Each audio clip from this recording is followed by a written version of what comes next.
So for me, then the resilience and the well-being was also quite an eye-opener, because I would think that we, or the schools that I work in, focus specifically on resilience and well-being. But I think a lot of it is very superficial. So a lot of the schools do it to tick the boxes, is to say that we look after the staff, we look after the kids.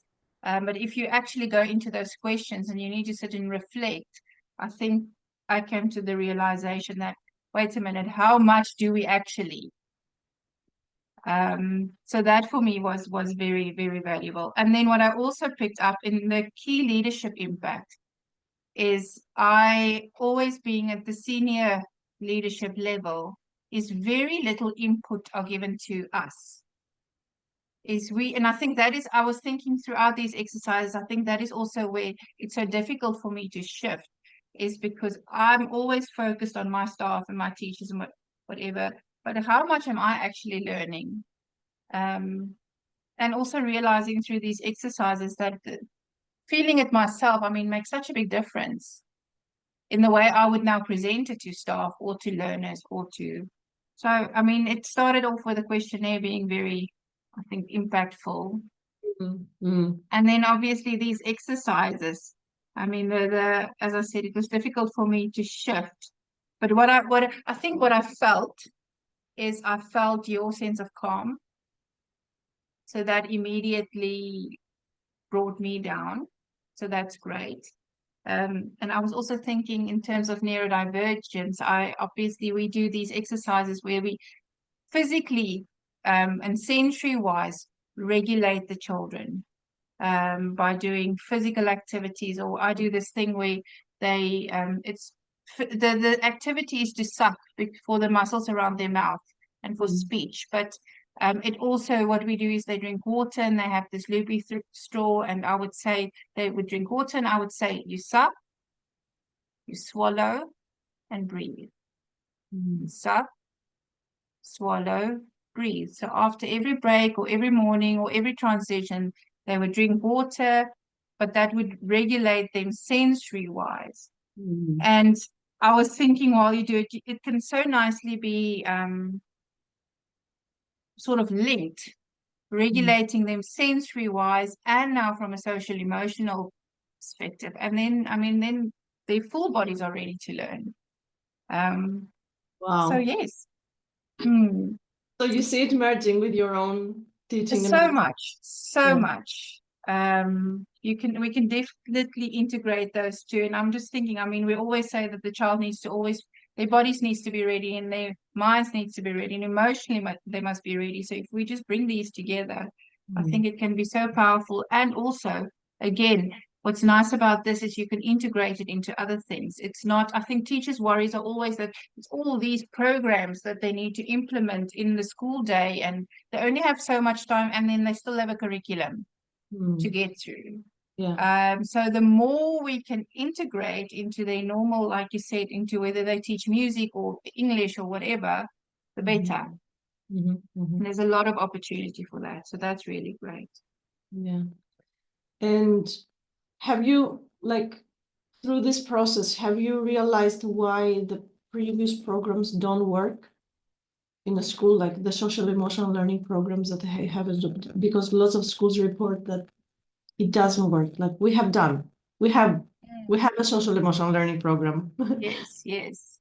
I think there are, a few reasons. I think, first of all, usually schools outsource it.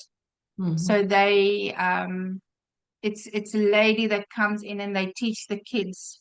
It's like an extramural. They teach the kids with very little involvement of the teachers. So there's no carry throughout the day, no reference to to the skills and the tools. And it's very much done in isolation. I always refer to it like speech. I mean, if a child gets speech therapy, I always say to the parents, speech doesn't develop at 3:30 on a Thursday afternoon when the child has speech. It is little interventions throughout the day. So I think the first problem is that a lot of these programs are external people that come in, teach the children only, and leave. Without being with them, the constant. Yes, without building rapport, and there's no reference to these things throughout the day. that is why it's so powerful to actually have a program that the teachers can use on themselves, so that it actually becomes a culture in a school. And I mean, it can start with one teacher. It can start with a teacher, but I think to have it internally and actually have some carry through and give the tools to the teachers to use throughout the day is very powerful. And do you think it's I think specific teachers of the school, or any teacher could, any subject? I think any teacher could. I think the leaders should. So that's my opinion. So I think any teacher can do it. And don't know if you've read that book, A Leader Without a Title. I always say to the teachers that they need to sort of be leaders in their own right. As you say, the pioneers in what they do, an exponential teacher. So that is what you want them to do. So I think any teacher can take this on and drive it, but it needs to be someone that will actually drive it. Because what usually happens, we give the teachers the tools and say, study it and implement it. But if I gave you the list of the questions for the filter exercise, let's say, would you do it on yourself? Most probably not. You would do it? No, I don't think. That's why I said, I mean, there are so many tools out there that we can, but to go and find the right tools at the right time is I mean, it's time consuming. Teachers, we don't want to do that.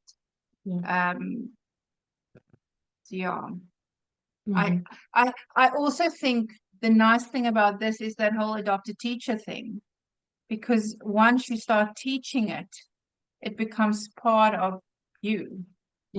And that is also a big contributing factor to why I think this is different to the normal, is the teachers are, I want to say, almost forced, but encouraged to actually go out and implement it and teach, and not just to children, but to see how this works for other colleagues and other teachers. This is also where this first exercise where you said that you're almost removing yourself from detaching yourself from your situation. When you teach another teacher, it's very much easier to see where the problems come in and how you can do this better. And it's much easier to, I want to say, be critical over someone that you're training than yourself. But then obviously you learn yourself through that too. So I think that's also very valuable. So I just think the combination of all the aspects of this program, that's what makes it different. I don't know if that